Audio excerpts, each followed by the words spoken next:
Aku ditalak oleh suamiku tepat di hadapan si pelakor yang sudah menghancurkan hidupku, bahkan karena dia juga. Aku dan anakku diusir suamiku dari rumahku sendiri. Sebelum masuk ke ceritanya, absen dulu yuk dengan cara subscribe, like, dan komen di bawah. Oke, kita mulai. Malam itu terasa seperti puncak dari semua mimpi yang pernah Andini rajut. Udara di restoran mewah ini dingin, tetapi hatinya hangat. Denting sendok perak beradu dengan piring porselen menjadi musik latar yang merdu, ditemani alunan piano lembut dari sudut ruangan. Lampu kristal raksasa di langit-langit membiaskan cahaya keemasan, membuat segalanya tampak berkilau, persis seperti masa depannya bersama Baskara, atau begitulah yang ia kira. Di seberangnya, Baskara duduk dengan gagah. Setelan jas mahalnya membungkus tubuhnya dengan sempurna. Rambutnya yang disisir rapi berkilat di bawah cahaya. Ia adalah perwujudan kesuksesan. Seorang pria yang baru saja meraih posisi direktur di perusahaannya. Sebuah pencapaian yang mereka rayakan malam ini. Selamat, sayang. Bisik Andini.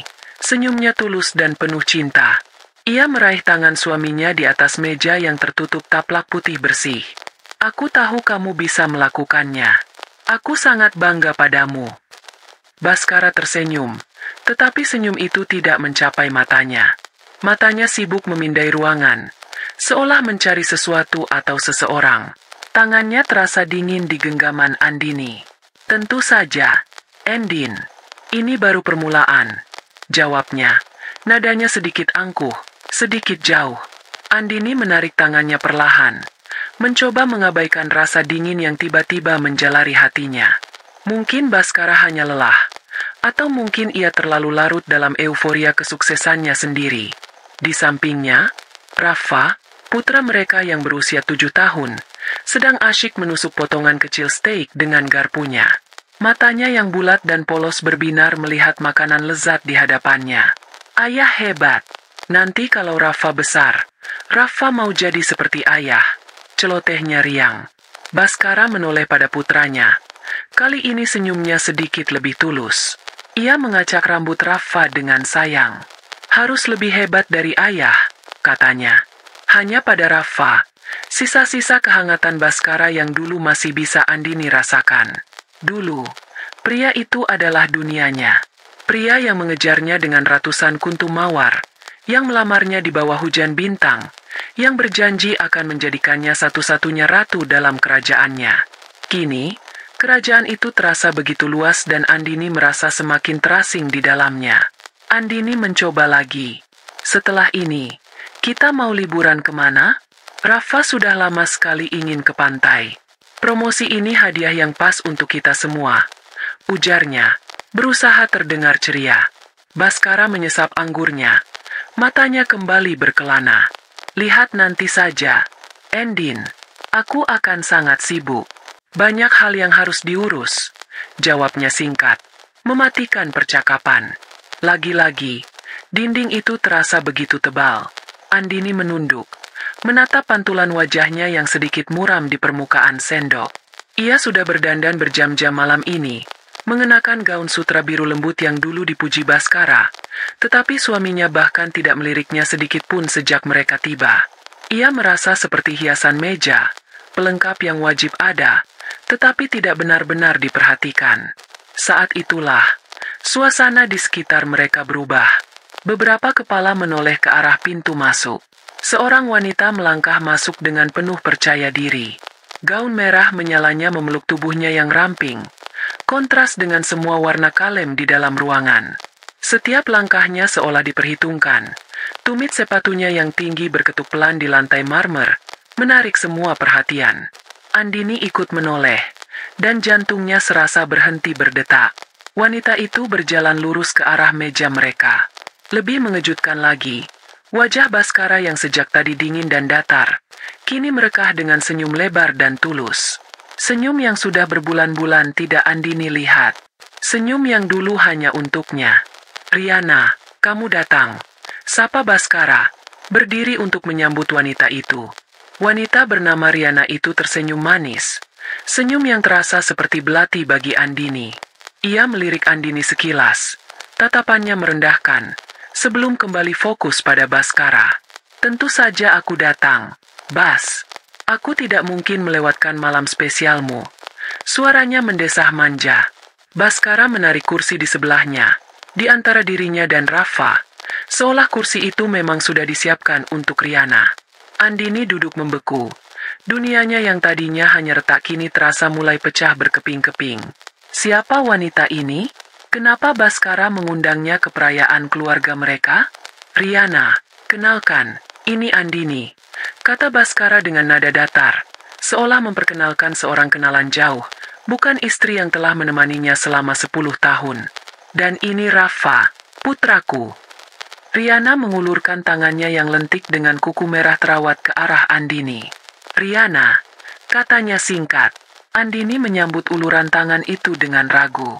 Tangan Riana terasa dingin, sama dinginnya dengan tatapan matanya.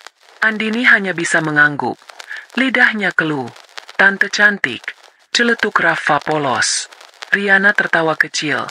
Tawa yang terdengar palsu di telinga Andini. Kamu lebih tampan, sayang, katanya sambil mencubit pipi Rafa. Rafa tersipu malu. Suasana di meja makan menjadi canggung. Baskara dan Riana mulai berbicara tentang pekerjaan, tentang teman-teman mereka, tentang dunia yang sama sekali tidak melibatkan Andini. Mereka tertawa bersama, saling melempar pandang mesra. Andini duduk di sana, tak terlihat, tak terdengar. Setiap tawa mereka seperti tamparan di wajahnya. Ia merasa begitu bodoh, begitu naif. Semua tanda-tanda itu ada selama ini. Pulang larut malam, perjalanan bisnis yang semakin sering, aroma parfum wanita yang samar-samar di kemejanya, sikapnya yang semakin dingin. Andini selalu menepisnya, meyakinkan dirinya bahwa itu hanya imajinasinya, bahwa Baskara hanya lelah. Malam ini, kebenaran itu duduk di hadapannya, mengenakan gaun merah menyala dan tersenyum penuh kemenangan. Andini menatap Baskara, mencari penjelasan. Tetapi suaminya itu bahkan tidak mau menatapnya. Ia benar-benar telah dibuang. Napasnya terasa sesak. Dadanya sakit. Ia ingin berteriak. Ingin melempar piring ke wajah mereka. Ingin menangis. Tapi ia tidak bisa bergerak. Ia hanya bisa duduk diam. Sementara hidupnya dihancurkan tepat di depan matanya. Rafa merasakan perubahan suasana. Menatap ibunya dengan cemas. Ibu kenapa? Tanyanya pelan. Pertanyaan Rafa seolah menyadarkan Baskara akan kehadiran Andini. Ia berhenti tertawa dan menatap istrinya dengan tatapan dingin yang belum pernah Andini lihat sebelumnya. Tatapan yang menusuk hingga ke tulang. Endin, ada yang harus aku bicarakan, kata Baskara. Suaranya tenang, tetapi ketenangan itu justru yang paling menakutkan. Riana di sebelahnya tersenyum sinis, seolah sudah menunggu momen ini. Baskara menarik napas dalam-dalam, lalu menatap lurus ke mata Andini. Aku rasa, kita sudah tidak bisa bersama lagi. Kita sudah berbeda jalan. Aku berada di level yang berbeda sekarang, dan terus terang saja, kamu tidak bisa mengimbangiku lagi. Setiap kata adalah sayatan pisau. Andini menggelengkan kepalanya pelan, tidak percaya dengan apa yang didengarnya. Apa maksudmu, Bas? Berbeda jalan? Kita membangun semuanya dari nol bersama-sama. Lirihnya, suaranya bergetar. Itu dulu. Potong Baskara cepat. Sekarang aku butuh pendamping yang bisa merepresentasikan diriku. Yang bisa bergaul dengan kolega-kolegaku. Yang setara. Riana mengerti duniaku. Riana meletakkan tangannya di atas tangan Baskara. Memberinya senyum dukungan yang membuat Andini mual. Andini menatap Rafa yang kini menatap mereka dengan bingung dan takut. Bas, jangan di sini. Jangan di depan Rafa. Mohonnya. Air mata mulai menggenang di pelupuk matanya. Tapi Baskara seolah tidak peduli. Egonya yang setinggi langit telah menulikan telinga dan membutakan hatinya. Ia justru menoleh pada Rafa. Rafa, dengarkan ayah. Katanya dengan nada serius. Terkadang, orang dewasa harus berpisah. Ayah dan ibu sudah tidak cocok lagi. Lalu, ia kembali menatap Andini. Tatapannya tajam dan tanpa ampun.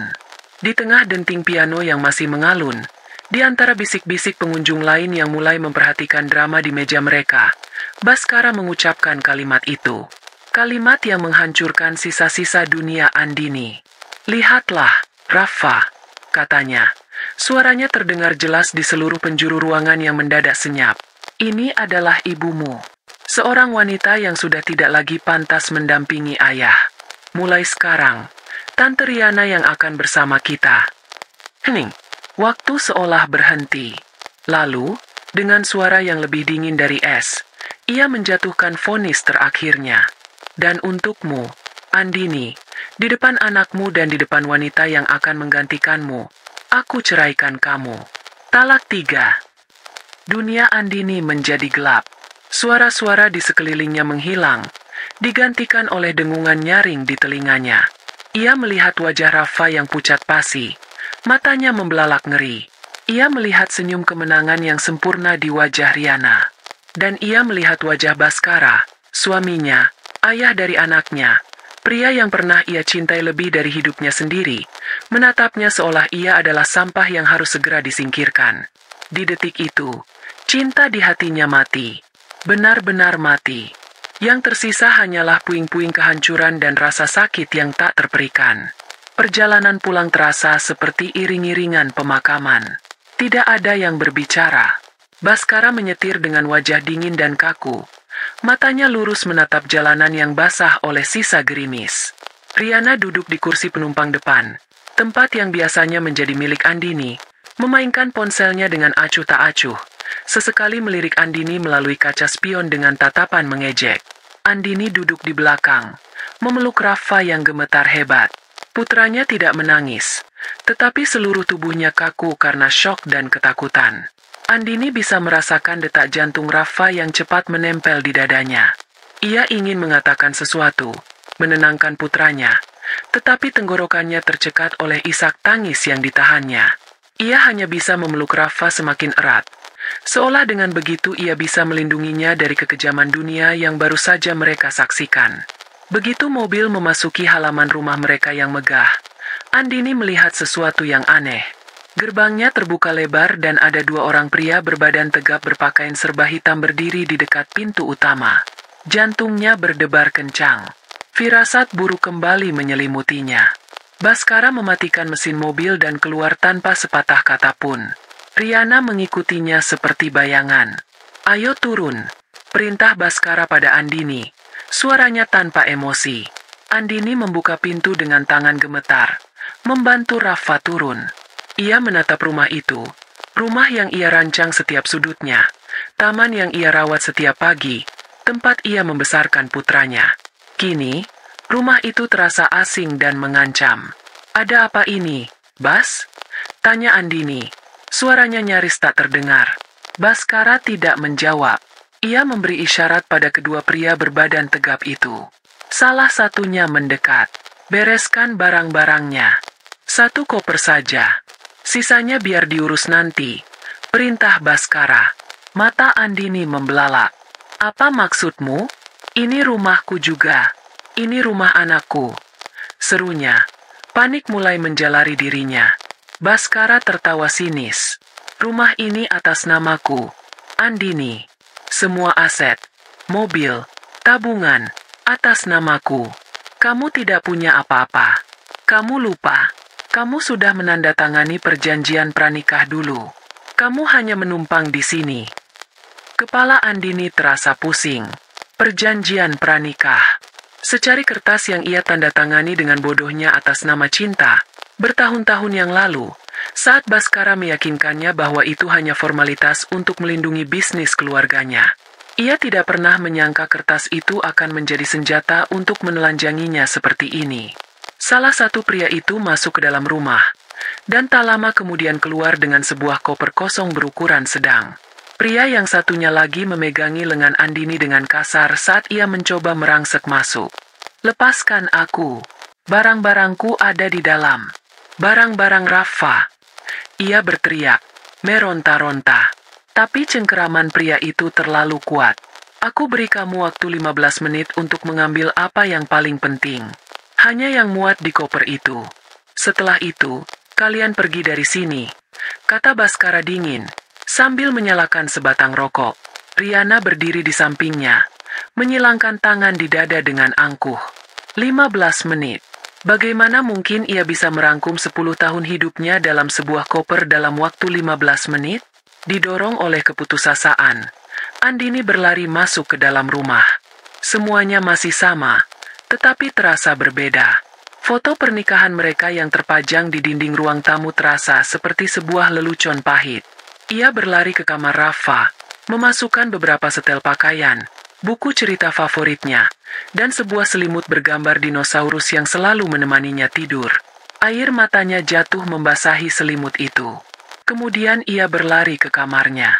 Ia membuka lemari, bingung harus mengambil apa. Semua gaun mahal, tas bermerek, perhiasan yang diberikan Baskara, semua itu terasa tidak ada artinya. Matanya tertuju pada sebuah kotak kayu kecil di sudut lemari.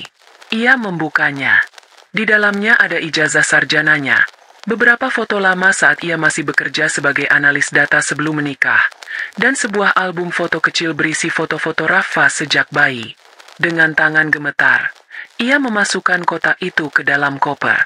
Ia meraih beberapa helai pakaian kerja lamanya dan pakaian dalam, lalu menutup koper itu. Tepat 15 menit. Saat ia menyeret koper itu keluar, Baskara sudah menunggunya di pintu. Ia melirik koper itu. Sudah? Bagus. Sekarang pergi. Bas, kumohon. Jangan seperti ini. Pikirkan Rafa. Di mana kami akan tinggal? Isak Andini. Harga dirinya sudah hancur lebur. Baskara membuang puntung rokoknya dan menginjaknya. Itu bukan urusanku lagi. Aku sudah mentransfer sedikit uang ke rekening pribadimu. Cukup untuk bertahan beberapa minggu. Anggap saja itu pesangon. Riana terkekeh pelan. Sudahlah, Bas. Biarkan saja dia pergi. Kita bisa memulai hidup baru kita sekarang. Andini menatap Baskara dengan nanar, mencari sisa-sisa kemanusiaan di matanya, tetapi yang ia temukan hanyalah kekosongan. Pria di hadapannya adalah orang asing.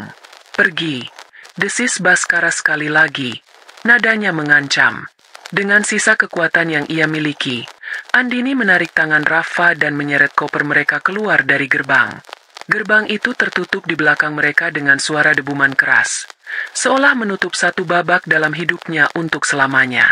Ia berdiri di pinggir jalan yang sepi, di tengah malam yang dingin, hanya ditemani lampu jalan yang berkedip-kedip. Ia dan putranya telah resmi menjadi tunawisma. Ia mengeluarkan ponselnya. Jarinya gemetar saat ia mencari daftar kontak. Banyak nama yang terlintas, teman-teman sosialitanya, istri-istri kolega Baskara. Tapi ia tahu, tidak ada satupun dari mereka yang akan menolongnya. Mereka semua adalah bagian dari dunia Baskara. Ia menggulir terus ke bawah, hingga menemukan sebuah nama dari masa lalunya. Sarah, teman kuliahnya dulu, seorang wanita sederhana yang selalu baik padanya. Sudah bertahun-tahun mereka tidak berkomunikasi. Dengan ragu, Andini menekan tombol panggil. Setelah beberapa dering, suara serak khas orang baru bangun tidur terdengar. Halo. Sarah, ini aku, Andini, kata Andini. Suaranya pecah. Terdengar keheningan sejenak. Andini? Ya ampun. Endin, ada apa? Kenapa suaramu begini? Dan Andini pun menangis. Ia menceritakan semuanya dalam isak tangis yang tersendat-sendat. Sarah mendengarkan dengan sabar, tanpa memotong. Setelah Andini selesai, Sarah langsung berkata, "Kamu di mana sekarang? Kirim alamatmu. Aku akan pesan taksi online untukmu. Datanglah ke rumahku. Jangan khawatir. Endin, kamu tidak sendirian." Kehangatan dalam suara Sarah adalah satu-satunya hal yang membuatnya tetap waras malam itu. 1 jam kemudian, Andini dan Rafa tiba di sebuah rumah kontrakan sederhana di gang sempit. Jauh berbeda dari istana yang baru saja mereka tinggalkan. Ket dindingnya sudah sedikit mengelupas. Perabotannya tua dan seadanya. Tapi di dalam rumah itu, ada kehangatan yang tulus. Sarah memeluknya erat, membuatkan mereka teh hangat, dan menyiapkan kamar tamunya yang kecil untuk mereka. Malam itu, Andini menidurkan Rafa di kasur lipat yang tipis. Untuk pertama kalinya sejak kejadian di restoran, Rafa akhirnya menangis. Tangisnya pelan dan menyayat hati. "Ibu, kenapa ayah jahat? Kenapa ayah buang kita?" Tanyanya di sela-sela isaknya. Andini memeluknya. Air matanya sendiri mengalir deras. Ia tidak punya jawaban. "Ayah tidak jahat. Sayang, ayah hanya bingung," bisiknya. Sebuah kebohongan yang terasa pahit di lidahnya. "Sekarang tidur ya. Ibu di sini. Ibu tidak akan pernah meninggalkan Rafa." Rafa akhirnya tertidur karena lelah menangis. Napasnya masih sesekali tersengal. Andini memandang wajah damai putranya yang basah oleh air mata. Ia melihat trauma dan kebingungan di sana. Pemandangan itu menghancurkan sisa-sisa hatinya. Tetapi dari puing-puing itu, sesuatu yang baru mulai tumbuh. Sesuatu yang keras, dingin, dan tajam. Rasa sakitnya begitu dalam, begitu luar biasa, hingga berubah menjadi sesuatu yang lain. Bukan lagi kesedihan, melainkan amarah. Amarah yang membara. Baskara tidak hanya menceraikannya, ia telah menghinanya. Ia tidak hanya menghancurkan hidupnya, ia telah melukai jiwa anaknya. Di keheningan malam, di sebuah kamar kontrakan yang pengap, sambil memeluk satu-satunya harta yang tersisa dalam hidupnya, Andini bersumpah dalam hati. Ini belum berakhir. Ini baru permulaan. Ia akan bangkit dari abu ini. Ia tidak hanya akan bertahan hidup, ia akan menjadi lebih kuat dari sebelumnya. Dan ia akan menggunakan kekuatan itu untuk satu tujuan. Ia akan meruntuhkan panggung kemegahan Baskara. Ia akan menghancurkan kerajaan yang begitu dibanggakan suaminya itu, keping demi keping, hingga tidak ada yang tersisa. Ia akan membuat Baskara merasakan kehinaan yang sama, kesakitan yang sama, keputusasaan yang sama. Ia akan membuat Baskara bersujud di kakinya, memohon ampun atas apa yang telah dilakukannya malam ini. Di detik itu, air mata Andini berhenti mengalir, digantikan oleh tatapan mata yang tajam dan penuh perhitungan. Api dendam telah dinyalakan. Hari-hari pertama setelah diusir terasa seperti berjalan di dalam kabut tebal. Andini bergerak seperti robot, melakukan apa yang harus dilakukan demi Rafa. Ia mendaftarkan Rafa ke sekolah negeri terdekat. Sebuah bangunan sederhana yang jauh berbeda dari sekolah swasta elit tempat putranya dulu belajar. Ia memasak makanan sederhana di dapur kecil Sarah, memastikan Rafa makan 3 kali sehari. Ia tersenyum saat Rafa bercerita tentang teman barunya, dan memeluknya saat ia terbangun karena mimpi buruk. Tapi di dalam, Andini merasa hampa. Ia adalah cangkang kosong yang digerakkan oleh satu hal, tanggung jawab. Uang, pesangon, dari Baskara yang jumlahnya hanya beberapa juta rupiah itu mulai menipis dengan cepat. Biaya sewa, makan, dan kebutuhan sekolah Rafa menggerogotinya sedikit demi sedikit. Andini tahu, ia tidak bisa terus-menerus bergantung pada kebaikan Sarah. Ia harus mencari pekerjaan. Maka, dimulailah perjuangan yang sesungguhnya. Berbekal ijazah sarjana ekonomi yang sudah 10 tahun tidak ia sentuh, ia mulai menyusun kembali daftar riwayat hidupnya. Ada lubang besar menganga di sana, 10 tahun yang diisinya dengan status ibu rumah tangga. Di dunia kerja yang kejam, status itu seringkali diterjemahkan sebagai tidak melakukan apa-apa. Ia mengirim puluhan lamaran kerja secara online setiap malam, setelah memastikan Rafa terlelap. Jawabannya selalu sama, keheningan, atau sesekali, email penolakan standar yang terasa seperti tamparan. Ia mencoba datang langsung ke beberapa perusahaan. Penampilannya yang sederhana, dengan blus lama dan rok kain yang sedikit kusam, membuatnya seringkali dihentikan di lobi oleh satpam. Beberapa kali ia berhasil sampai ke tahap wawancara. Pewawancara, biasanya manajer muda yang usianya jauh di bawahnya, menatapnya dengan pandangan skeptis. "Jadi, Ibu Andini," kata salah seorang dari mereka. Matanya menelusuri CV Andini dengan cepat. 10 tahun terakhir ini Anda tidak bekerja." "Saya mengurus rumah tangga dan membesarkan putra saya," jawab Andini, mencoba terdengar percaya diri. Pria itu tersenyum tipis. "Kami di sini mencari seseorang yang gesit, yang terbiasa dengan tekanan dan target. Dunia korporat sudah banyak berubah dalam 10 tahun. Apakah Anda yakin bisa mengejar ketertinggalan? Pertanyaan itu selalu sama. Keraguan itu selalu sama. Mereka tidak melihat seorang wanita cerdas yang pernah lulus dengan predikat cum laude. Mereka hanya melihat seorang ibu-ibu yang putus asa, yang tertinggal oleh zaman. Setiap penolakan terasa seperti jarum yang menusuk sisa-sisa harga dirinya. Malam-malam setelah wawancara yang gagal, ia sering menangis diam-diam di kamar mandi, memastikan Sarah dan Rafa tidak mendengarnya. Keputusasaan mulai merayapinya. Bagaimana jika ia memang tidak mampu? Bagaimana jika Baskara benar? Bahwa ia memang sudah tidak berguna lagi? Saat itulah Sarah datang menemuinya di kamar, membawa 2 cangkir teh hangat.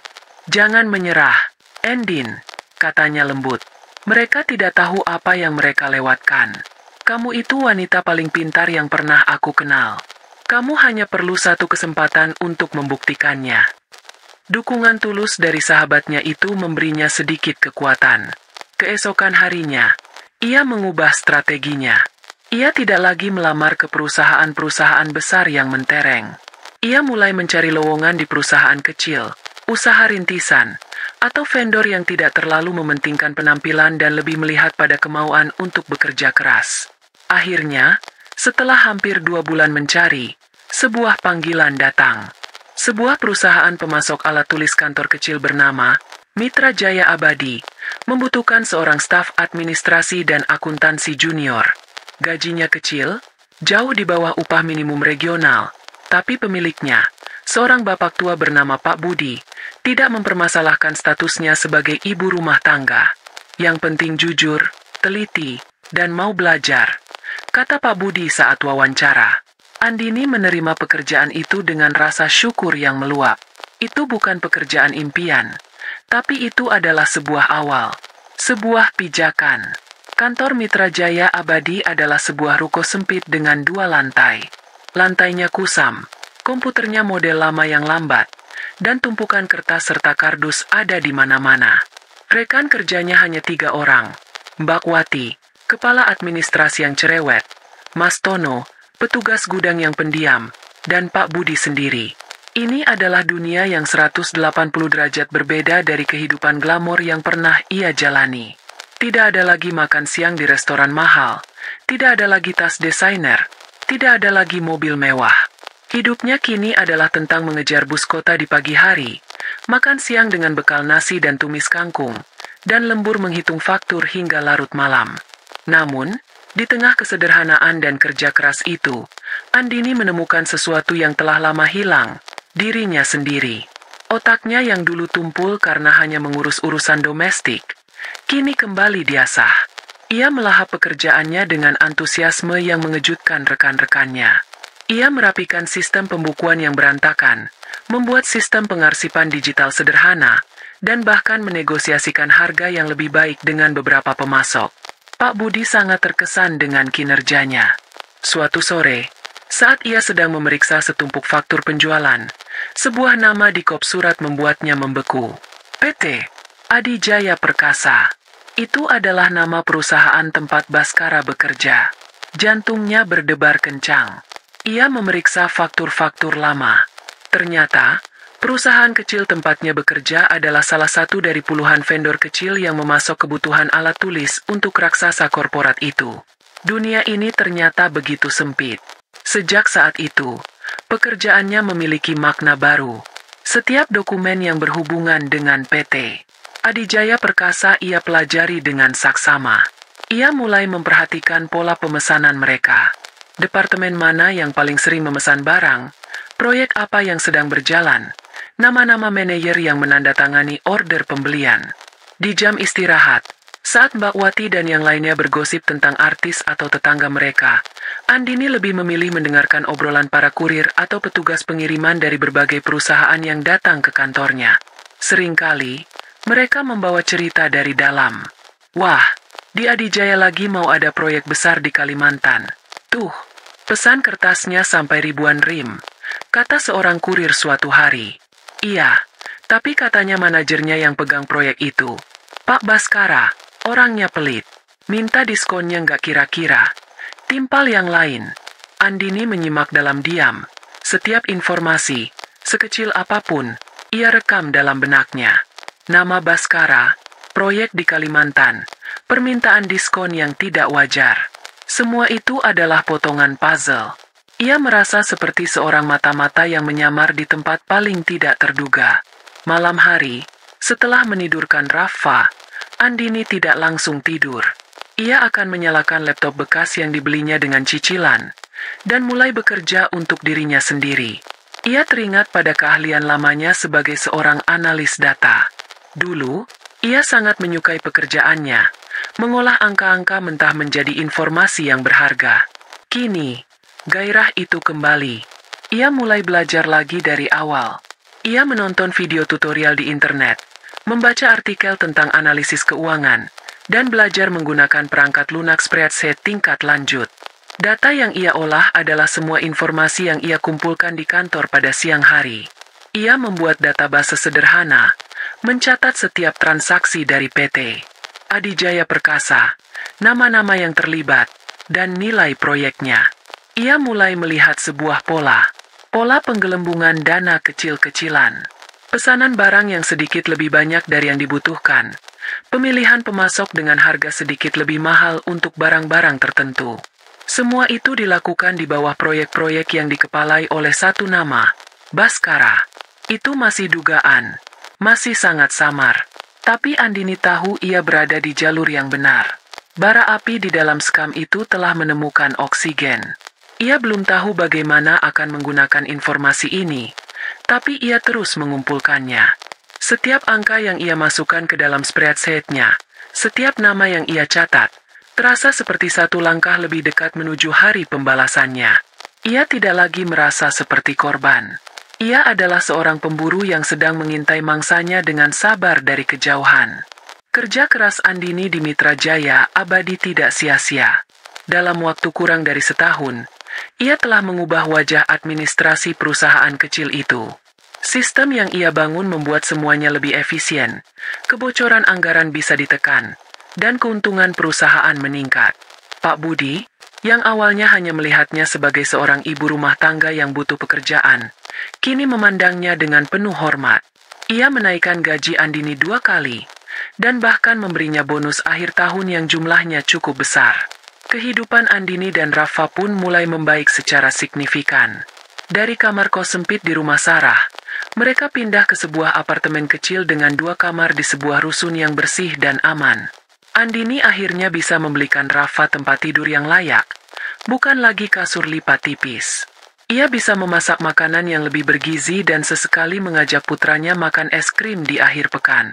Melihat senyum Rafa yang kembali ceria adalah bayaran termahal bagi semua kerja kerasnya. Putranya mulai bisa melupakan trauma malam itu, dan itu sudah lebih dari cukup bagi Andini. Suatu hari, sebuah kesempatan emas datang mengetuk pintunya. Salah satu klien Mitra Jaya Abadi adalah sebuah perusahaan konsultan keuangan skala menengah. Manajer perusahaan itu sangat terkesan dengan laporan keuangan dan analisis penjualan yang dibuat Andini, yang jauh melampaui standar untuk sebuah perusahaan pemasok alat tulis. Ia bertanya pada Pak Budi siapa yang membuat laporan itu.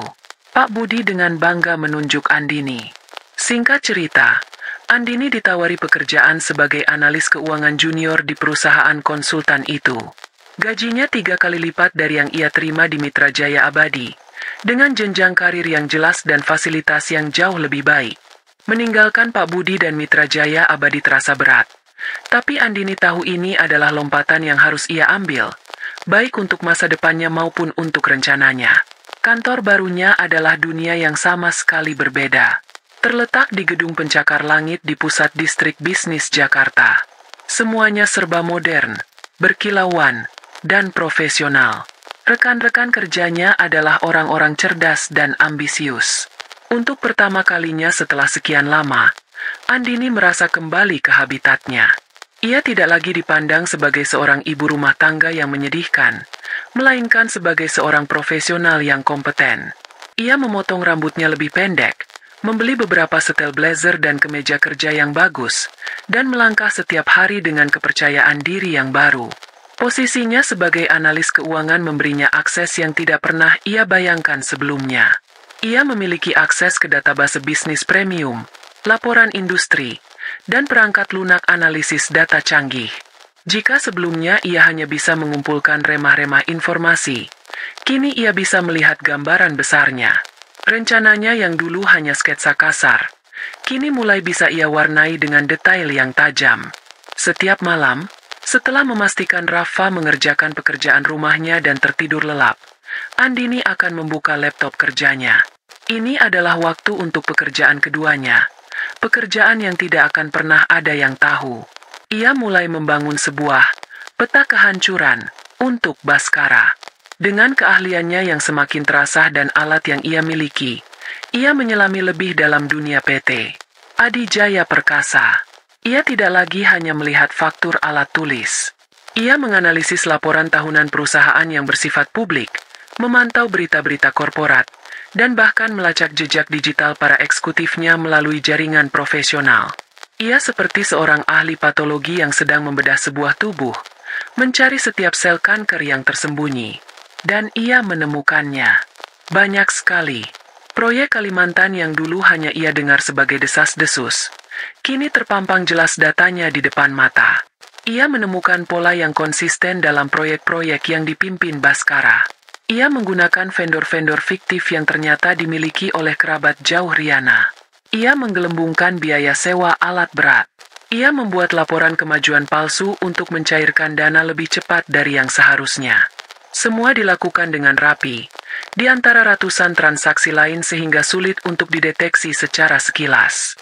Tapi bagi seorang analis data yang teliti seperti Andini, angka-angka itu tidak bisa berbohong. Angka-angka itu menjeritkan kebenaran. Bhaskara tidak hanya sombong, ia juga serakah dan ceroboh. Ia meninggalkan jejak di mana-mana. Andini dengan sabar mengumpulkan semua bukti itu, menyimpannya dalam sebuah folder terenkripsi yang ia beri nama Proyek Karma. Ia menyusunnya menjadi sebuah laporan yang koheren, lengkap dengan grafik, diagram alur, dan bukti transaksi. Laporannya jauh lebih detail dan komprehensif daripada audit internal manapun. Ia tahu, hanya dengan memiliki data ini tidaklah cukup. Ia tidak bisa begitu saja maju dan menuduh Bhaskara. Tidak ada yang akan mempercayainya, dan itu justru bisa menjadi bumerang baginya. Ia butuh pihak ketiga, seseorang yang memiliki kredibilitas untuk membongkar semuanya ke publik. Ia mulai melakukan riset tentang jurnalis investigasi di Indonesia. Ia mencari nama-nama yang dikenal berintegritas tinggi, yang tidak bisa dibeli, dan yang memiliki rekam jejak dalam membongkar skandal korporasi.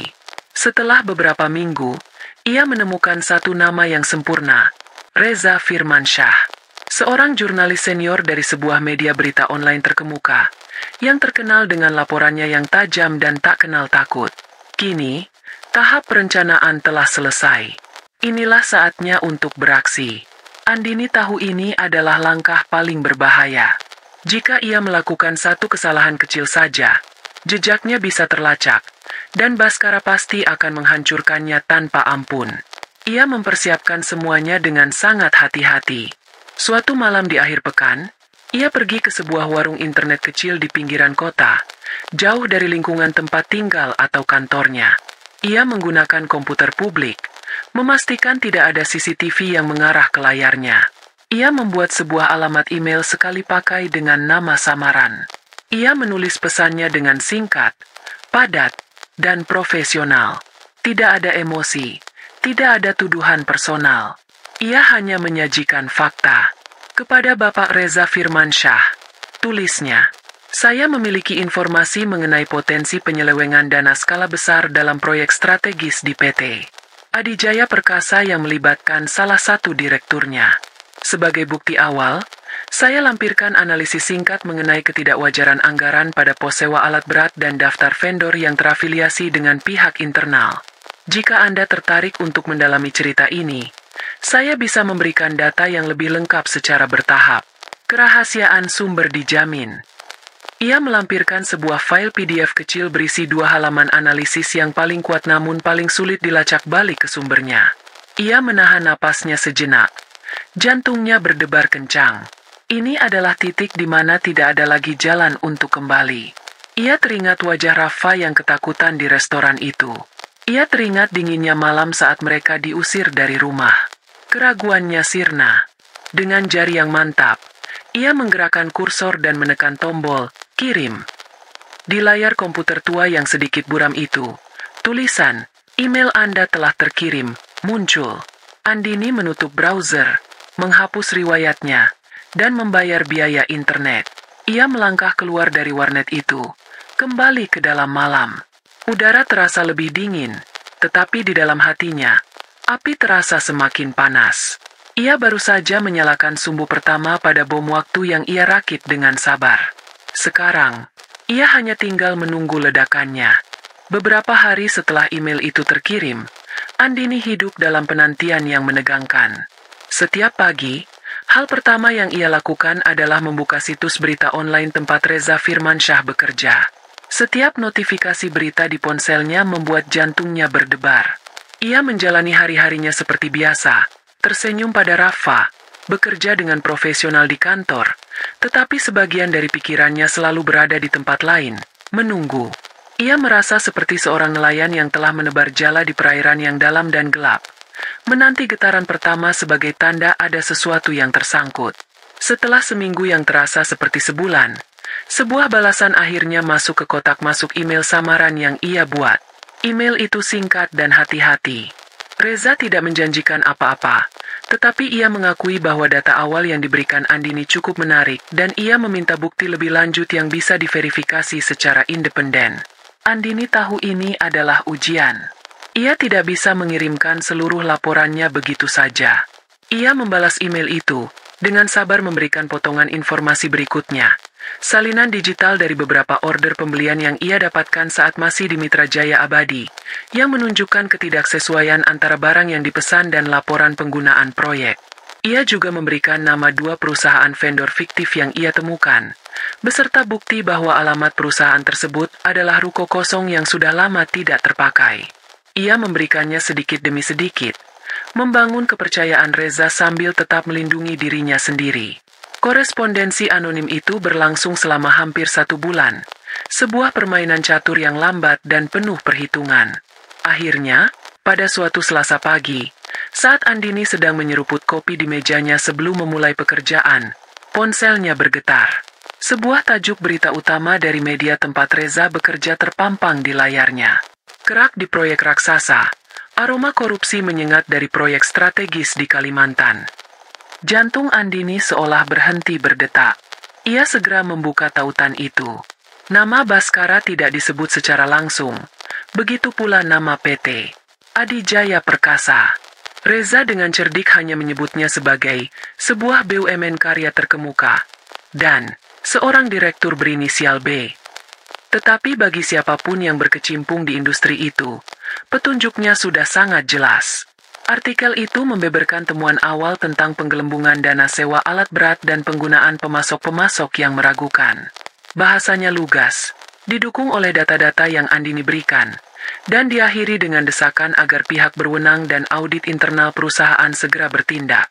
Andini membaca artikel itu 3 kali. Setiap kata terasa seperti sebuah kemenangan kecil. Bisikan racunnya telah sampai ke telinga yang tepat, dan kini telah diperkuat menjadi sebuah teriakan yang menggema di seluruh negeri. Ia merasakan getaran kepuasan yang dingin menjalari dirinya. Ini adalah serangan pertama, dan serangan itu tepat mengenai sasaran. Efek dari artikel itu langsung terasa. Di kantornya sendiri, berita itu menjadi topik hangat saat makan siang. Semua orang menebak-nebak perusahaan dan direktur yang dimaksud. Andini hanya diam mendengarkan. Wajahnya datar. Padahal di dalam hatinya ia sedang menari. Ia bisa membayangkan kepanikan yang terjadi di dalam gedung PT Adijaya Perkasa. Rapat-rapat darurat, panggilan telepon yang penuh amarah, dan tatapan saling curiga di antara para petinggi. Di apartemen mewahnya, Baskara membaca artikel itu dengan tangan gemetar karena marah. Wajahnya memerah. Ia tahu persis siapa Direktur B yang dimaksud. Ini adalah serangan langsung padanya. Tapi dari mana datangnya? Siapa yang berani membocorkan ini? Ia mencurigai semua orang di sekelilingnya, dari bawahannya yang iri hingga saingannya di level direksi. Ia merasa seperti berada di dalam ruangan gelap di mana seseorang baru saja menusuknya. Tapi ia tidak tahu siapa dan dari arah mana. Tekanan itu membuatnya menjadi monster di rumah. Setiap malam ia pulang dengan wajah masam dan amarah yang siap meledak.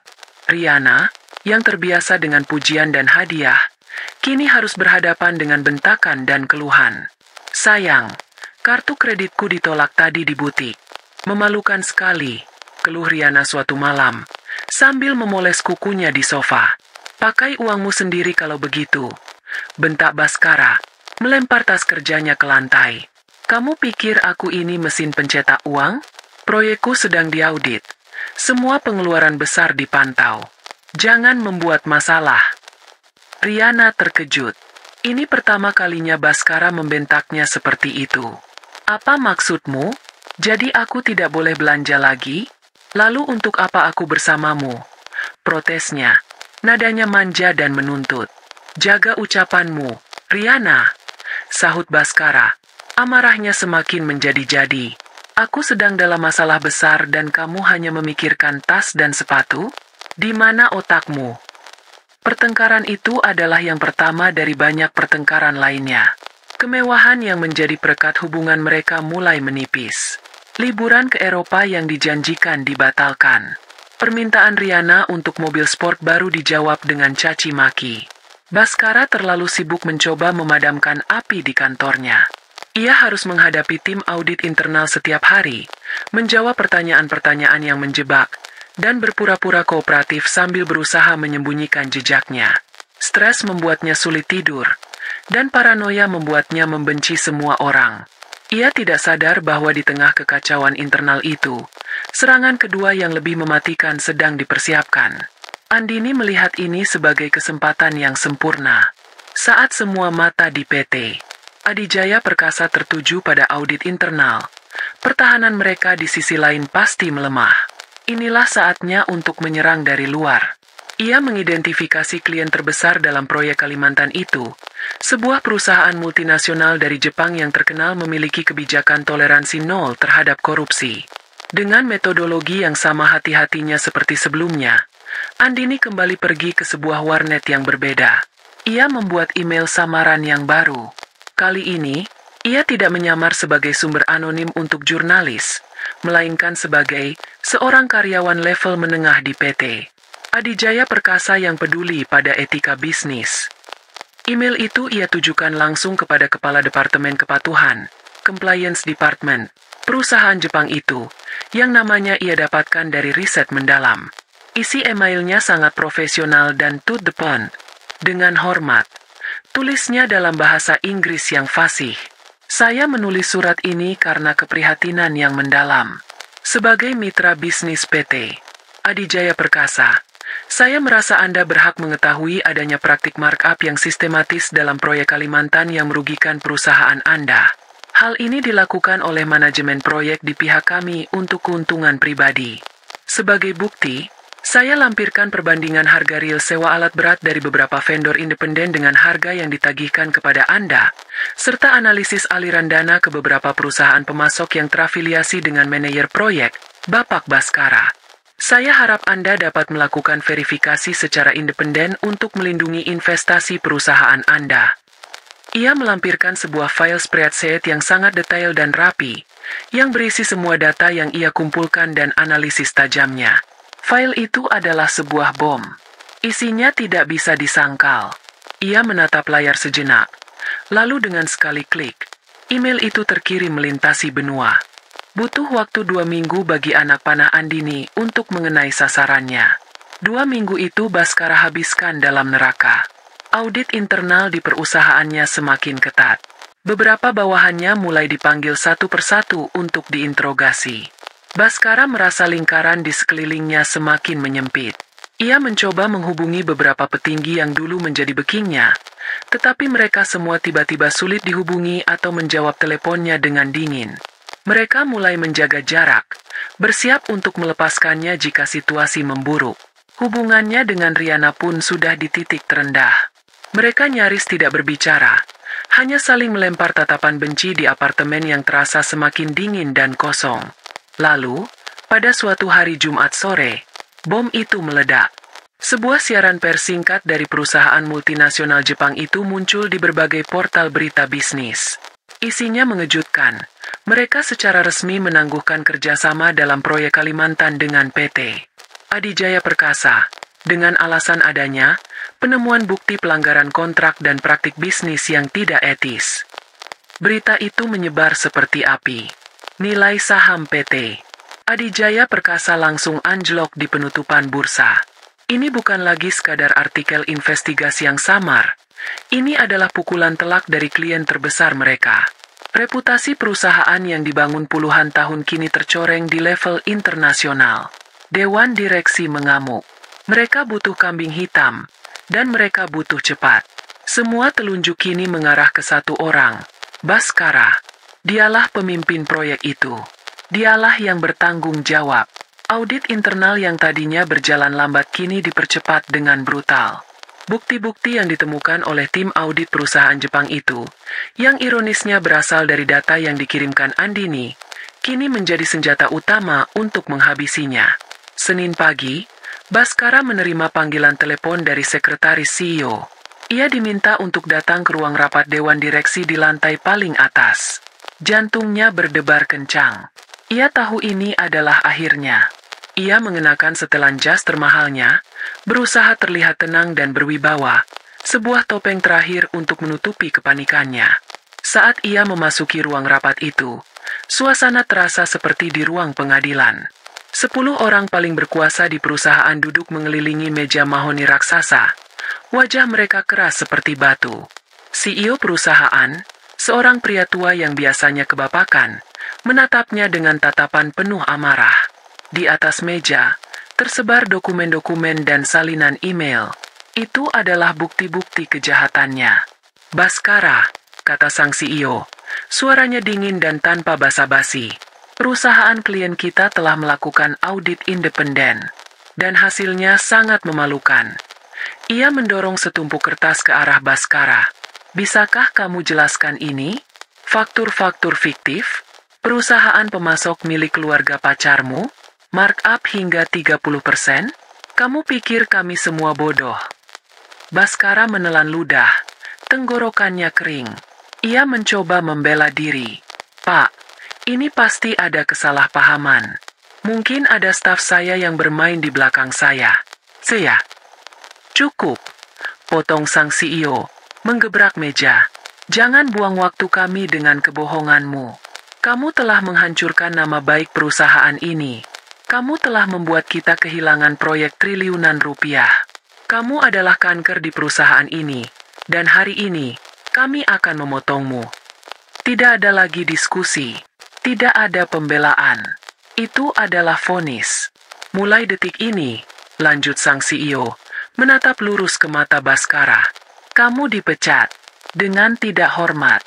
Semua fasilitas perusahaan kami tarik. Jangan harap ada pesangon. Dan kami sedang mempertimbangkan untuk membawa masalah ini ke jalur hukum. Sekarang, keluar dari ruangan ini. Dunia Baskara runtuh. Kata-kata, kamu dipecat, menggema di telinganya. Ia berjalan keluar dari ruangan itu seperti zombie, melewati tatapan menghina dari para kolega yang dulu menjilatnya. Sesampainya di ruang kerjanya, kartu aksesnya sudah diblokir. 2 orang petugas keamanan mengawasinya saat ia memasukkan barang-barang pribadinya ke dalam sebuah kotak kardus. Foto dirinya bersama Riana di Paris, sebuah piala golf, beberapa pernak-pernik mahal. Semua simbol kesuksesannya kini tampak menyedihkan di dalam sebuah kotak kardus coklat. Ia diantar keluar dari gedung itu melalui pintu belakang, seperti seorang pesakitan. Ia pulang ke apartemennya di siang hari, sesuatu yang tidak pernah ia lakukan. Ia berharap bisa menemukan sedikit pelipur lara dari Riana, mungkin sedikit simpati. Tetapi yang ia dapatkan adalah pemandangan yang lebih menyakitkan. Riana sedang sibuk memasukkan gaun-gaun dan tas-tas bermereknya ke dalam beberapa koper besar. Kamu mau kemana? Tanya Baskara, suaranya serak. Riana menoleh, wajahnya tanpa ekspresi. Aku pergi, Bas.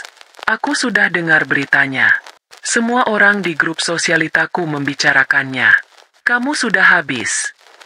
Baskara tidak percaya dengan apa yang didengarnya. Pergi? Begitu saja? Setelah semua yang aku berikan padamu. Riana tertawa sinis. Tawa yang terdengar sangat kejam. Memberikan padaku? Kamu memberikan apa yang memang sudah seharusnya aku dapatkan.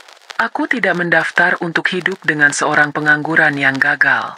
Aku butuh pria yang bisa membiayai gaya hidupku, bukan pecundang yang baru saja dipecat. Topeng Riana benar-benar telah lepas. Tidak ada lagi kata-kata manis. Tidak ada lagi tatapan manja.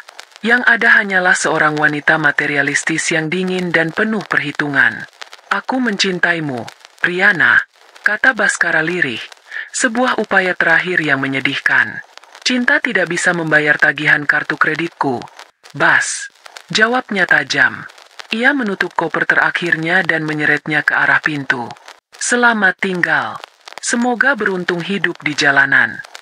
Pintu apartemen terbanting menutup, meninggalkan Baskara sendirian di tengah ruangan yang terasa sangat luas dan sunyi. Ia melihat sekeliling. Apartemen mewah itu, yang dulu menjadi simbol statusnya, kini terasa seperti penjara yang dingin. Keheningan itu memekakan telinga. Ia telah kehilangan segalanya dalam waktu kurang dari seminggu. Pekerjaan, reputasi, kekayaan, dan wanita yang ia pikir mencintainya. Ia jatuh terduduk di sofa kulit yang mahal. Kepalanya tertunduk. Kesombongannya yang setinggi langit kini telah hancur berkeping-keping, digantikan oleh rasa bingung, putus asa, dan ketakutan yang luar biasa. Untuk pertama kalinya dalam hidupnya, Baskara merasa benar-benar sendirian dan tak berdaya. Ia masih belum tahu siapa dalang di balik semua ini. Musuh tak terlihat itu telah merenggut segalanya darinya, dan ia bahkan tidak tahu harus menyalahkan siapa. Yang ia tahu hanyalah ia sedang terjun bebas, dan di bawah sana tidak ada apa-apa selain kehancuran. Kejatuhan Baskara tidak seperti batu yang menggelinding menuruni bukit, melainkan seperti batu yang dilempar dari tebing tinggi. Cepat, brutal, dan tanpa ada kesempatan untuk berpegangan pada apapun. Di minggu pertama setelah dipecat, ia masih hidup dalam penyangkalan. Ia mengurung diri di apartemen mewahnya, memesan makanan mahal secara online, dan menghabiskan hari-harinya dengan menelusuri situs lowongan kerja untuk posisi direktur. Ia masih berpikir bahwa reputasinya yang tercoreng hanyalah masalah sementara. Ia mengirim beberapa CV ke perusahaan-perusahaan kompetitor, mengharapkan mereka akan melihat ini sebagai kesempatan untuk merekrut seorang eksekutif berpengalaman. Jawabannya datang dalam bentuk keheningan yang mematikan. Tidak ada satupun panggilan. Teman-teman dan kolega yang dulu setiap hari menghubunginya kini seperti ditelan bumi. Teleponnya sunyi. Pesan-pesannya hanya dibaca tanpa dibalas. Ia adalah seorang paria, racun di dalam industri. Tidak ada yang mau menyentuhnya. Akhir bulan pertama, tagihan-tagihan mulai datang.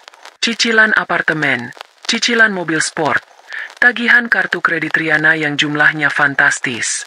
Tabungan pribadinya, yang ia pikir sangat banyak, mulai terkuras dengan kecepatan yang mengerikan. Ia terpaksa menjual beberapa jam tangan mewah dan lukisan koleksinya hanya untuk bertahan hidup. Kesombongannya masih menghalanginya untuk menurunkan gaya hidup. Ia masih makan di restoran, meskipun kelasnya sudah turun, karena tidak tahan dengan rasa malu jika harus terlihat miskin.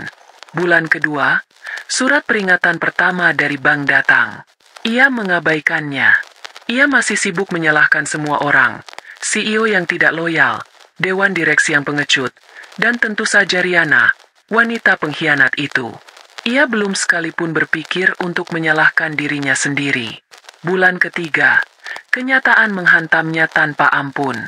Suatu pagi, saat ia hendak pergi, ia melihat mobil sportnya sudah tidak ada di tempat parkir.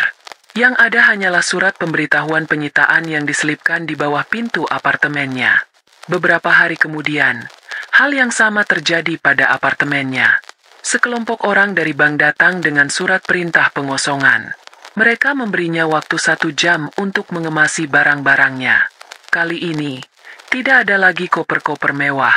Ia hanya bisa memasukkan beberapa helai pakaian ke dalam sebuah tas ransel lama. Ia diusir dari istananya sendiri, sama seperti ia mengusir Andini dan Rafa dulu. Dengan sisa uang yang ia miliki, ia menyewa sebuah kamar kos bulanan di daerah yang padat dan kumuh. Kamarnya sempit, pengap, dengan cat dinding yang mengelupas dan bau lembab yang menyengat. Ia harus berbagi kamar mandi dengan penghuni lain.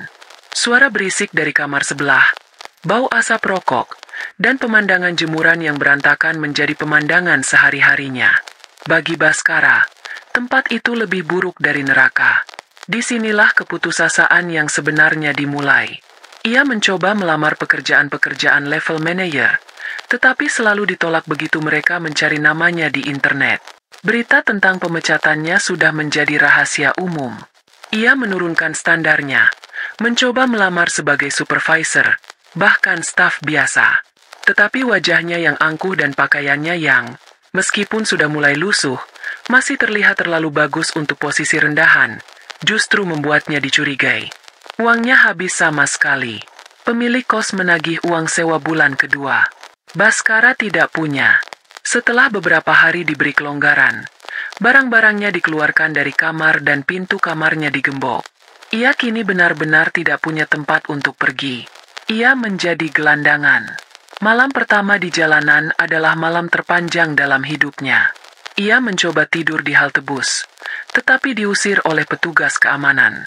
Ia berjalan tanpa tujuan, kedinginan dan kelaparan. Ia melihat orang-orang makan dengan lahap di warung tenda pinggir jalan. Aroma masakannya menyiksa perutnya yang kosong. Harga dirinya yang setinggi langit masih mencegahnya untuk mengemis. Hari-hari berikutnya adalah perjuangan brutal untuk bertahan hidup. Ia belajar bahwa tempat sampah di belakang restoran mewah kadang menyisakan makanan yang masih layak makan. Ia belajar bahwa emperan toko yang sedikit menjorok ke dalam bisa melindunginya dari angin malam. Ia belajar untuk tidak melakukan kontak mata dengan orang-orang, agar tidak terlihat mengancam dan tidak diusir. Penampilannya berubah drastis. Setelan jas mahalnya kini menjadi kain rombeng yang kotor dan berbau. Rambutnya yang dulu selalu rapi kini gimbal dan acak-acakan.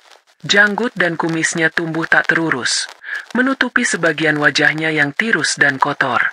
Matanya yang dulu tajam dan penuh kuasa kini sayu dan kosong, mencerminkan keputusasaan yang mendalam.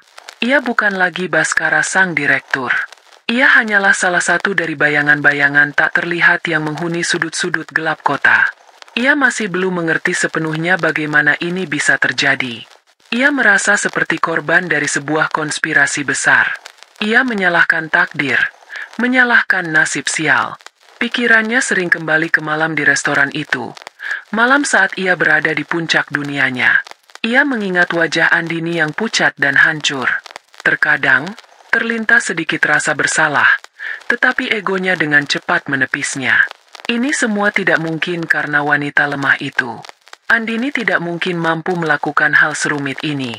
Pikirnya, wanita itu mungkin sekarang hidup bahagia dengan pria lain, atau mungkin juga hidup susah, tapi itu bukan urusannya.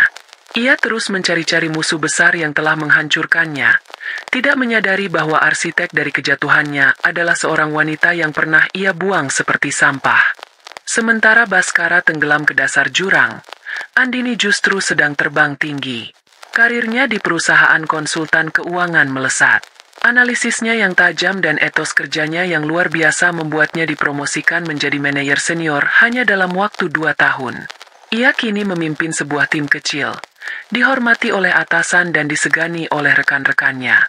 Ia dan Rafa telah pindah dari rusun ke sebuah apartemen yang jauh lebih bagus di lokasi yang strategis.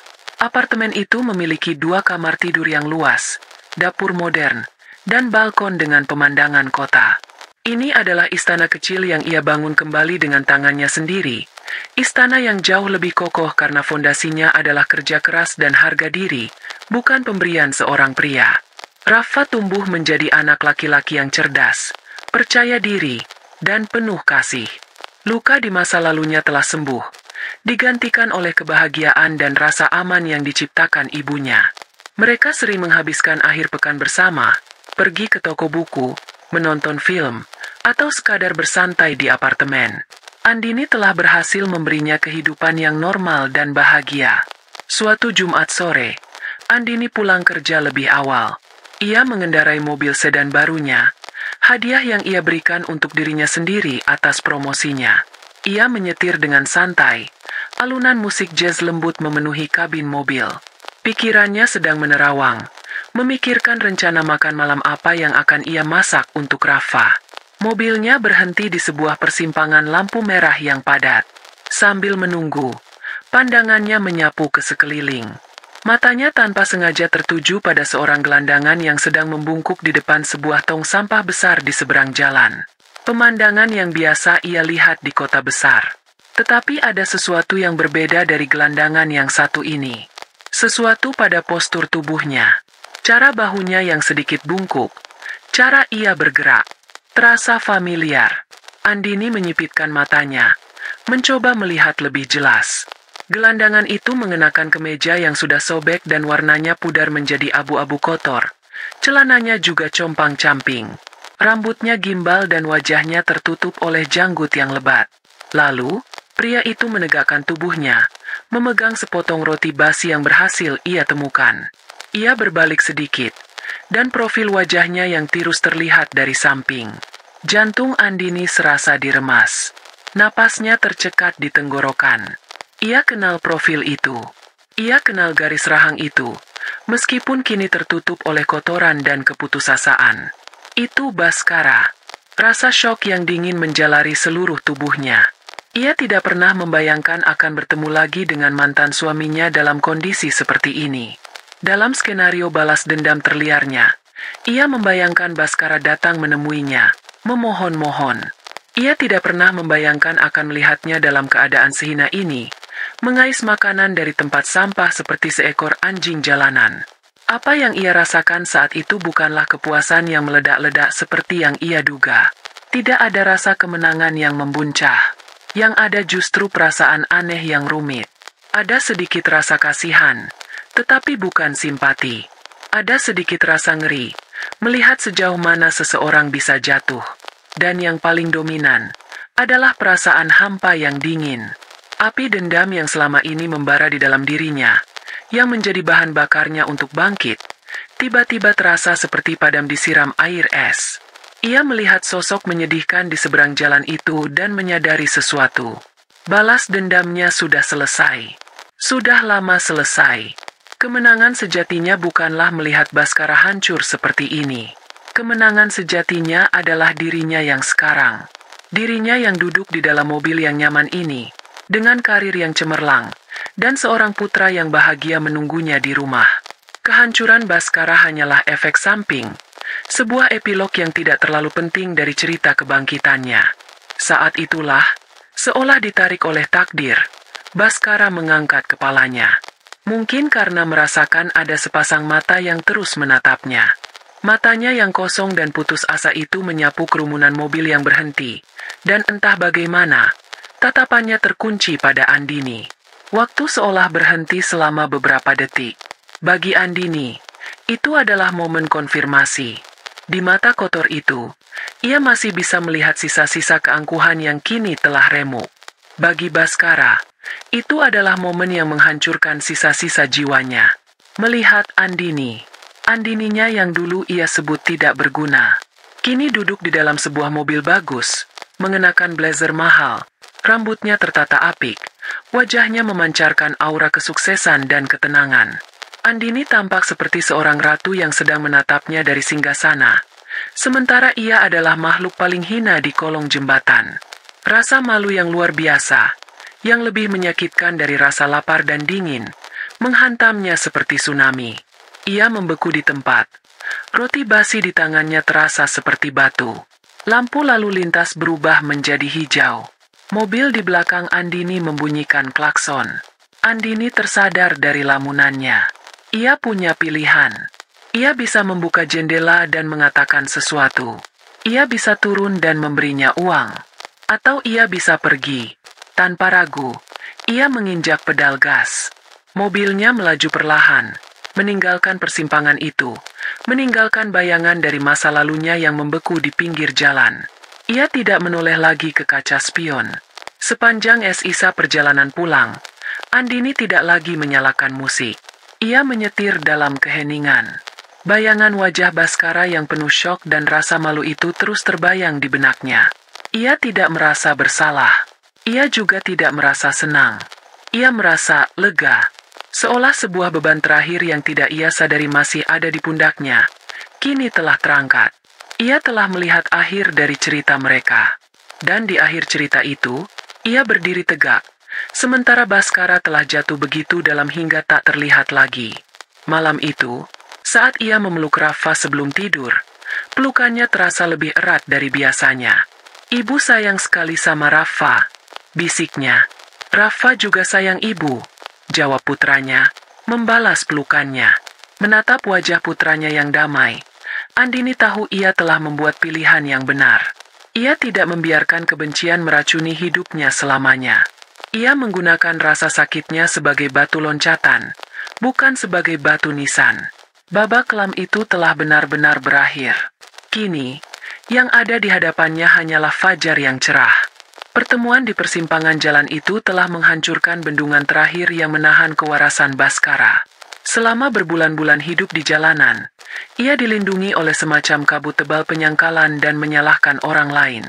Ia adalah korban, seorang pria hebat yang dijatuhkan oleh pengkhianat dan nasib buruk. Tetapi melihat Andini, duduk dengan tenang di dalam kemewahannya, memandangnya yang sedang mengais sampah, kabut itu tersingkap seketika. Kebenaran yang brutal dan telanjang kini berdiri di hadapannya. Bukan konspirasi, bukan nasib buruk. Ini adalah karma. Dan arsitek di balik karmanya adalah wanita yang sama yang pernah ia injak harga dirinya di depan anak mereka. Kesadaran itu tidak datang seperti pencerahan, melainkan seperti sambaran petir yang membakar hangus sisa-sisa kesombongannya. Ia tidak dijatuhkan oleh musuh yang sepadan. Ia dihancurkan oleh seseorang yang ia anggap lemah dan tidak berarti. Kehinaan dari fakta itu jauh lebih menyakitkan daripada rasa lapar yang melilit perutnya atau rasa dingin yang menusuk tulangnya setiap malam. Setelah Andini pergi, Baskara tetap membeku di tempatnya selama beberapa waktu. Tidak lagi peduli pada tatapan aneh dari orang-orang yang lalu lalang. Roti basi di tangannya jatuh ke tanah. Ia tidak lagi merasakan lapar. Yang ia rasakan hanyalah kekosongan yang amat besar, diikuti oleh satu keinginan yang membara. Ia harus menemui Andini. Bukan untuk balas dendam. Ia sudah tidak punya apa-apa lagi untuk membalas. Bukan untuk marah. Amarahnya sudah padam menjadi abu. Ia harus menemuinya untuk satu hal yang belum pernah ia lakukan seumur hidupnya. Memohon. Maka, dimulailah perjalanan terakhirnya yang paling menyedihkan. Ia tidak punya uang, tidak punya ponsel. Ia hanya punya ingatan. Ia ingat nama perusahaan konsultan tempat salah satu temannya pernah bekerja. Dan samar-samar ia ingat Andini pernah menyebut nama perusahaan itu saat karirnya mulai menanjak. Sebuah informasi yang dulu ia anggap angin lalu. Dengan sisa tenaganya, ia berjalan kaki menuju pusat distrik bisnis. Perjalanan itu memakan waktu 2 hari. Ia berjalan di siang hari, menahan panas terik dan tatapan jijik dari para pejalan kaki. Ia tidur di malam hari di mana saja ia bisa menemukan tempat berlindung. Ia minum dari keran-keran air di taman kota. Ia didorong oleh satu tujuan, satu gambaran di kepalanya. Wajah Andini yang tenang, dan kesempatan, sekecil apapun, untuk mendapatkan pengampunan atau belas kasihan. Akhirnya, ia tiba di kawasan gedung-gedung pencakar langit yang berkilauan. Ia tampak seperti hantu dari dunia lain di tengah lautan manusia berpenampilan rapi dan mahal. Ia bertanya pada seorang satpam, menyebutkan nama perusahaan konsultan itu. Satpam itu menunjuk ke sebuah gedung kaca yang menjulang tinggi dengan tatapan curiga. Ia masuk ke dalam lobi gedung itu, dan seketika merasa seperti alien. Udaranya dingin, lantainya mengkilap seperti cermin, aroma parfum mahal dan kopi tercium di udara. Semua orang yang melewatinya menatapnya dengan campuran rasa takut dan jijik. Ia berjalan ragu ke meja resepsionis. Wanita muda di belakang meja itu mundur sedikit saat ia mendekat. Hidungnya sedikit berkerut.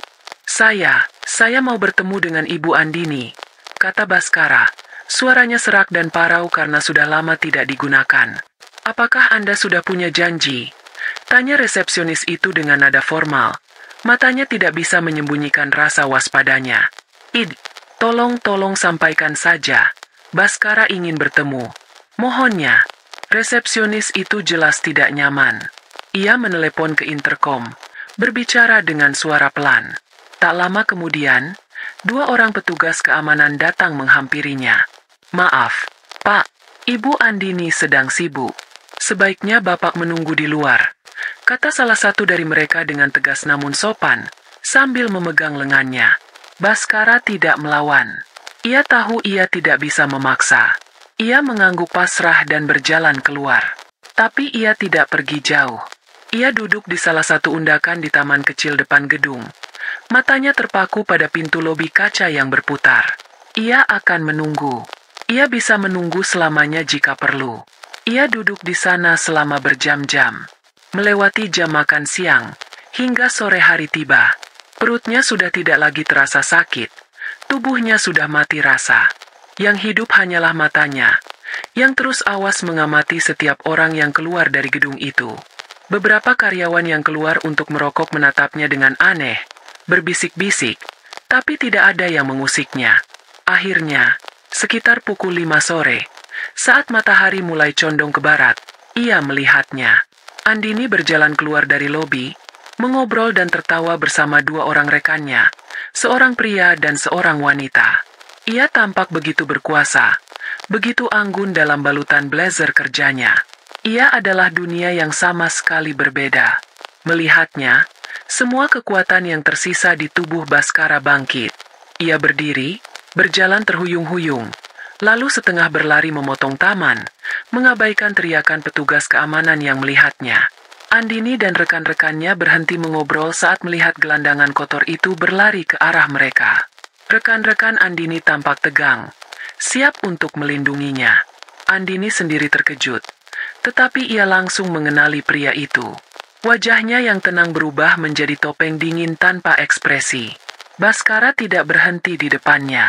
Ia melakukan sesuatu yang tak terbayangkan. Sesuatu yang menghancurkan atom terakhir dari harga dirinya. Tepat 2 langkah di depan Andini, ia menjatuhkan dirinya ke lantai. Pertama ia berlutut. Lalu ia membungkukkan badannya hingga dahinya yang kotor menyentuh lantai marmer yang dingin dan bersih di depan kaki Andini. Ia bersujud. Seluruh plaza di depan gedung itu seolah membeku. Beberapa orang yang lalu lalang berhenti. Mata mereka membelalak. Rekan-rekan Andini ternganga kaget. Petugas keamanan yang mengejarnya berhenti beberapa meter jauhnya. Bingung harus berbuat apa. Dari posisi sujud itu, terdengar suara tangisan yang pecah. Tangisan seorang pria yang telah kehilangan segalanya. "Andini, maafkan aku." Isaknya, suaranya teredam oleh lantai. Aku salah besar, aku sombong. Aku buta, aku mohon, ampuni aku." Ia mengangkat wajahnya yang basah oleh air mata dan kotoran. Ia menatap sepatu hak tinggi Andini. "Aku tahu aku tidak pantas, tapi aku mohon. Endin, tolong aku. Aku tidak punya apa-apa lagi. Aku kelaparan, aku tidak punya tempat tinggal demi Rafa. Endin, demi anak kita, aku mohon." Ia menyalahkan egonya. Ia menyalahkan Riana yang telah meracuni pikirannya. Ia menyalahkan semua orang kecuali Andini. Ia meracau. Kata-katanya campur aduk antara penyesalan, permohonan, dan rasa kasihan pada diri sendiri. Itu adalah pemandangan yang menyedihkan sekaligus mengerikan. Andini berdiri diam seperti patung es, menatap ke bawah pada pria yang sedang bersujud di kakinya. Ia tidak merasakan apa-apa.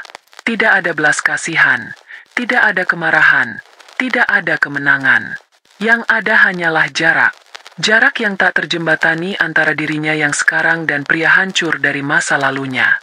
Ia menarik napas pelan. Keheningan di sekelilingnya begitu pekat. Semua orang menunggu reaksinya. Lalu, ia berbicara. Suaranya tenang, jelas, dan dinginnya mampu membekukan api. "Dulu," katanya, setiap kata diucapkan dengan penekanan yang tajam. "Kau jatuhkan talak di depan anakku. Di depan semua orang. Kau hinakan aku serendah-rendahnya." Ia berhenti sejenak, membiarkan kata-katanya meresap. "Sekarang, Lihatlah dirimu. Tuhan menjatuhkan harga dirimu di depan seluruh dunia. Ia menatap Baskara untuk terakhir kalinya. Tatapan yang tidak mengandung emosi apapun. Tatapan yang menandakan bahwa Baskara tidak lagi berarti apa-apa baginya. Bahkan tidak cukup berarti untuk dibenci. Bangunlah, katanya. Suaranya sedikit lebih lembut, tetapi menyimpan finalitas yang mutlak. Urusan kita sudah selesai sejak lama. Dengan itu, ia berbalik. Ayo, katanya pada rekan-rekannya yang masih terpaku. Ia melangkah pergi, punggungnya lurus, langkahnya mantap, tanpa menoleh ke belakang sedikit pun. Ia berjalan melewati kerumunan orang yang menatapnya dengan kagum, melintasi plaza, menuju tempat parkir di mana mobilnya menunggunya. Ia tidak pernah melihat lagi bagaimana petugas keamanan akhirnya mengangkat tubuh Baskara yang lemas dan gemetar, dan mengusirnya dari tempat itu. Baginya, bab itu telah benar-benar ditutup. Segelnya telah terkunci rapat. Perjalanan pulang ke apartemen terasa berbeda dari biasanya. Andini tidak menyalakan musik. Ia menyetir dalam keheningan, tetapi bukan keheningan yang menegangkan. Itu adalah keheningan yang damai. Ia merasa ringan, seolah beban seberat gunung yang selama bertahun-tahun menekan dadanya, baru saja menguap menjadi udara. Pemandangan Baskara yang bersujud di kakinya tidak lagi terbayang sebagai sebuah kemenangan, melainkan sebagai titik. Sebuah titik akhir dari sebuah kalimat yang sangat panjang dan menyakitkan. Ketika ia tiba di apartemen, Rafa langsung berlari menyambutnya di pintu dengan senyum ceria. Ibu sudah pulang. Andini berjongkok dan memeluk putranya erat-erat, lebih erat dari biasanya. Ia menghirup aroma sampo dari rambut Rafa, merasakan kehangatan tubuh kecilnya. Inilah harta karunnya. Inilah kemenangan sejatinya. Semua perjuangannya, semua rasa sakitnya, semua rencananya, semuanya bermuara pada momen sederhana ini. Memastikan anak ini bisa tersenyum tanpa beban. Ibu kenapa? Kok meluknya kencang sekali? Tanya Rafa polos. Andini melepaskan pelukannya dan menatap mata putranya. Tidak apa-apa, sayang, katanya lembut. Ibu hanya baru saja selesai membaca sebuah buku cerita yang sangat panjang. Dan akhirnya, ceritanya berakhir dengan bahagia. Sekarang, kita bisa mulai membaca buku yang baru, yang isinya hanya hal-hal yang menyenangkan. Rafa mungkin tidak mengerti sepenuhnya, tapi ia mengangguk dan tersenyum. Malam itu, Andini merasa tidur paling nyenyak dalam hidupnya. Beberapa bulan berlalu. Kehidupan Andini terus bergerak maju dengan kecepatan yang positif. Di kantor, ia mengajukan sebuah proposal berani untuk membuka divisi baru yang berfokus pada konsultasi keuangan untuk usaha kecil dan menengah. Idenya diterima dengan cemerlang oleh para petinggi, dan ia ditunjuk untuk memimpin proyek percontohan itu. Ini adalah langkah pertamanya untuk suatu hari nanti mungkin membangun firma konsultannya sendiri. Ia juga mulai membuka hatinya kembali. Bukan dengan terburu-buru, tetapi secara perlahan. Ada seorang rekan kerja di divisinya, seorang duda dengan satu anak bernama Adrian. Adrian adalah pria yang tenang, baik hati, dan sangat cerdas. Ia tidak pernah memuji penampilan Andini, tetapi ia sering memuji ide-ide dan analisisnya. Ia melihat Andini sebagai seorang profesional yang setara, dan yang lebih penting, sebagai seorang wanita yang kuat. Mereka mulai sering makan siang bersama, membicarakan pekerjaan, anak-anak, dan impian. Belum ada cinta yang mekar, tetapi ada benih persahabatan dan rasa hormat yang tulus. Sebuah fondasi yang jauh lebih kokoh daripada rayuan dan hadiah mewah. Musim liburan sekolah tiba. Andini menepati janjinya pada Rafa. Ia mengambil cuti 2 minggu dan mereka terbang ke Bali. Bukan ke resor mewah bintang 5, melainkan ke sebuah villa kecil yang tenang di dekat Ubud dengan pemandangan sawah yang hijau. Mereka menghabiskan hari-hari mereka dengan berjalan-jalan di pantai, belajar membuat kerajinan perak, mengunjungi pura, dan makan malam di warung-warung lokal. Di sana, di tengah keindahan alam dan kedamaian, Andini merasa benar-benar sembuh. Ia mengajari Rafa berenang di kolam renang pribadi mereka. Tawanya dan cipratan air mengisi udara sore. Ia melihat putranya berlari mengejar layang-layang di pantai, Wajahnya bersinar karena kebahagiaan murni. Inilah surga. Surga yang ia ciptakan sendiri. Suatu pagi, Andini iseng membuka berita di ponselnya sambil menyeruput teh jahe hangat di teras villa. Sebuah berita kecil di rubrik sosial menarik perhatiannya. Berita tentang kegiatan dinas sosial yang melakukan penjangkauan terhadap para tunawisma di ibu kota. Ada sebuah foto yang menyertainya. Foto sekelompok gelandangan yang sedang mengantre untuk mendapatkan nasi bungkus di depan sebuah panti sosial. Di barisan itu, ada seorang pria yang tampak lebih bersih dari yang lain. Rambutnya sudah dipotong rapi meskipun pakaiannya masih sumbangan. Matanya menatap kosong ke depan. Andini mengenali pria itu sebagai Baskara. Berita itu menyebutkan bahwa beberapa dari mereka yang terjaring akan mendapatkan pelatihan keterampilan agar bisa kembali mandiri. Andini menatap foto itu sejenak, lalu meletakkan ponselnya. Tidak ada emosi yang tersisa. Tidak ada kasihan. Tidak ada benci. Ia hanya berharap pria itu bisa menemukan kedamaiannya sendiri, jauh dari hidupnya. Nasib Baskara bukan lagi urusannya. Ceritanya telah menjadi milik orang lain. Pagi terakhir mereka di Bali, Andini mengajak Rafa untuk melihat matahari terbit di puncak sebuah bukit. Mereka duduk berdua, berselimut kain, menatap ke ufuk timur yang perlahan berubah warna dari biru gelap menjadi jingga keemasan. Indah sekali ya, Bu, bisik Rafa. Kepalanya bersandar di bahu Andini. Andini tersenyum, mengeratkan rangkulannya. Iya, sayang. Jawabnya, ini adalah fajar yang baru. Untuk kita. Saat bola matahari yang hangat muncul sepenuhnya, cahayanya menerangi wajah mereka. Andini memejamkan matanya sejenak, merasakan kehangatan itu. Ia teringat perjalanannya. Dari seorang istri yang hancur, menjadi seorang ibu yang berjuang, lalu menjadi seorang arsitek balas dendam yang dingin, dan akhirnya, menjadi seorang wanita utuh yang menemukan kebahagiaannya sendiri. Ia sadar sekarang, balas dendam terindahnya bukanlah membuat Baskara bersujud. Balas dendam terindahnya adalah kemampuannya untuk berdiri di sini, sekarang, bersama putranya, menyaksikan fajar yang baru tanpa membawa setitik pun bayangan dari masa lalu. Ia telah menang, bukan dengan menghancurkan hidup orang lain, tetapi dengan membangun kembali hidupnya sendiri menjadi sebuah mahakarya yang jauh lebih indah.